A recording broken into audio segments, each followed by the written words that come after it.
facilitation des exportations de nickel. Le président du gouvernement a dû être contrarié, M. Germain, non, quand il a entendu ça. Pourquoi? Ben parce que on a parlé d'ouvrir les exportations vers la Chine, de fonds nickel, on a parlé de l'Australie, on a parlé voilà, du Japon. Oui. Donc, selon vous, aujourd'hui, plan d'urgence, où on en est dans ces exportations de nickel? Alors, d'abord, le plan d'urgence, il a été décidé à l'occasion du dernier comité des signataires sur le nickel. Donc, toutes les formations politiques le soutiennent. En ce qui concerne Calédonie Ensemble, nous sommes, de manière générale, réticents en ce qui concerne les exportations, pour deux raisons fondamentales.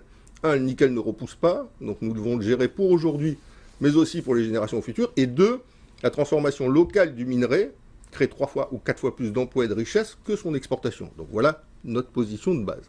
En ce qui concerne les exportations pour la Chine, il ne faut quand même pas être abruti. On se tire une balle dans le pied, on va exporter vers ceux-là même qui fournissent du nickel de basse qualité, qu'on appelle du pig iron, et qui sont à l'origine directe des chutes des cours. C'est pour ça que dans le cadre des exportations sur la Chine, qui ont été proposées récemment dans le cadre du plan du gouvernement, ce ne sont pas des exportations vers des fabricants de pig iron, ce sont des exportations que nous envisageons vers des aciéristes. Mais vous ne qui pourrez fournissent pas du les nickel. contrôler, les aciéristes, ils feront ce qu'ils veulent. Ah bah écoutez, en tout cas, nous on entend bien, et c'est un travail qu'on a engagé avec la SLN, faire en sorte que l'écoulement des aciéristes soit contrôlé. Et puis deuxième chose par rapport à ce qu'il y a un an, quand même c'est important, QNI risque de fermer, va peut-être fermer. Effectivement, il y a Boulou, Donc licencie. vous avez la côte Est qui produit des latérites, aux alentours de 2 millions de tonnes par an.